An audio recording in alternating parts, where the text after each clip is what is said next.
College கட்டாச்சிட்டேன்டா. போமா.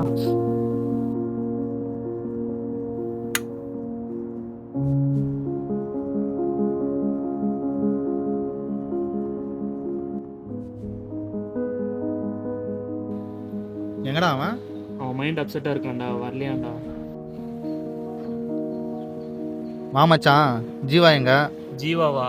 அவன் mind செட்னும் அதே மாதிரி தாண்டா இருக்கு. ஏன்னா அவன் அப்படி இருக்கான்?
ஜீவா இங்க பாருடா.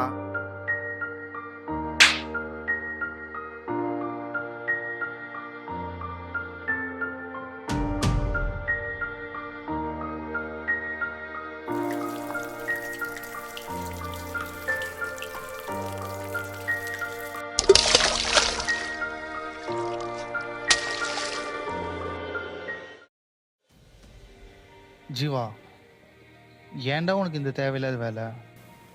உன்னுடைய கொஞ்சம் சந்தோஷத்துக்காக உன்னோட மொத்த லைஃப் அழிச்சுக்கிறடா. கொஞ்சமாச்சும் உன்னோட ஃபேமிலி பற்றி யோசிச்சு பாருடா. உன்னை நம்பி தானே உன்னோட ஃபேமிலியே இருக்குது.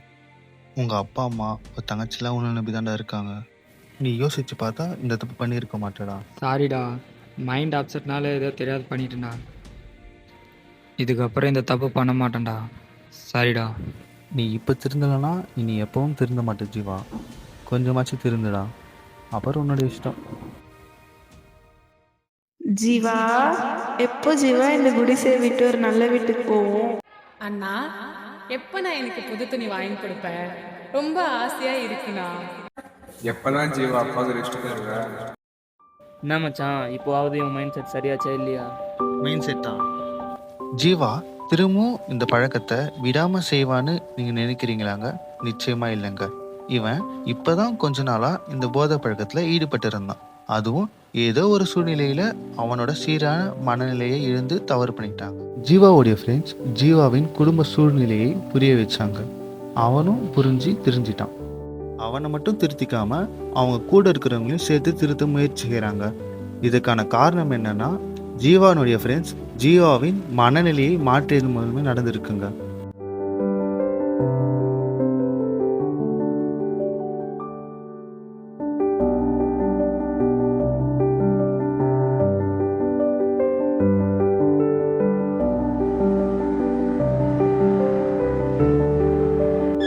வா மச்சான். இல்லை மச்சான். ஆடா. ம், இல்லைடா.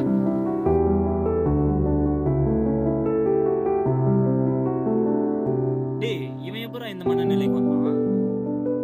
மாற்றத்தின் மனநிலை.